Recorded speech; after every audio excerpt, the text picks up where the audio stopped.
Në seancën parlamentare të së njëjtës, paralajmërimi i ambasadës amerikane në Shqipëri mund të jetë shënjesë të sulmeve nga grupe të lidhura me Iranin, dominoi debatin. Deputetët e opozitës kërkuan praninë e kryeministrit Edi Rama për të dhënë shpjegime mbi masat e marra dhe të sqaronin gjendjen e sigurisë. Kazbent Bardhi kërkoi gjithashtu mbledhjen e Këshillit të Sigurisë Kombëtare për të vlerësuar situatën.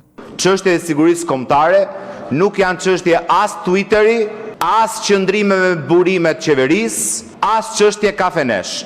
Janë çështje të rëndësishme. A ka koordinim mes partnerëve ndërkombëtar për çështjen dhe çfarë informacionesh ka shkëmbyer qeveria shqiptare me qeverinë e Shtetit Bashkuar të Amerikës? Dhe në emër të grupit parlamentar të PD-s, unë kërkoj prezencën e kryeministrit për na dhënë shpjegime për 4 pyetjet që citova më lart. Përfaqësuesit e qeverisë theksuan se nuk ka arsye për alarm. Ata sqaruan se paralajmërimi i ambasadës i drejtohet shteteve të tjera europiane dhe se autoritetet shqiptare janë në kontakt të vazhdueshëm me partnerët amerikanë dhe NATO. Duhet siguroj deputetin Shehu dhe gjithkënd në sallë dhe jashtë sallë.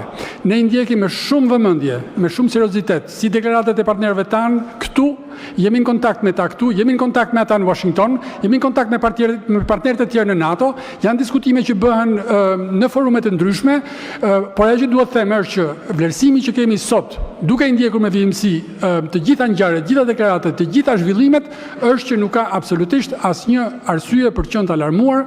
Deputeti opozitar Fatmir Mediu kërkoi që Këshilli i Sigurisë Kombëtare të mblidhet, duke theksuar se Shqipëria duhet të ketë vlerësime të qarta dhe planifikim të masave parandaluese. Unë i kërkoj Presidentit të Republikës që të thërrasë urgjentisht Këshillin e Sigurisë Kombëtare për të analizuar një situatë e cila nuk mund të kapërcehet thjesht me deklarime këtu në kuvend, as me politizimin e kësaj çështje. Po ju kërkoj edhe ju, zoti kryetar, si numri 2 në hierarkinë protokollare të shtetit dhe ish ministri i Mbrojtjes që t'i kërkoni Presidentit të Republikës të thras Këshillin e Sigurisë Kombëtare. Kreu i grupit parlamentar Partisë Socialiste Tabulant Balla e kundërshtoi këtë duke deklaruar se Shqipëria nuk ka informacione për të qenë target i këtyre sulmeve. Dashur motra e vëllezër shqiptar, Shqipëria aleate e Shtetit Bashkuar të Amerikës, vend antar i NATO-s, nuk ka sot asnjë informacion zyrtar për të qenë target i këtyre sulmeve. Ti shkoje për sapa ty para drejtësisë ke vrarë 26 vet aty. Na bën ti si përfaqësuesi amerikanëve ke 20 vjetu.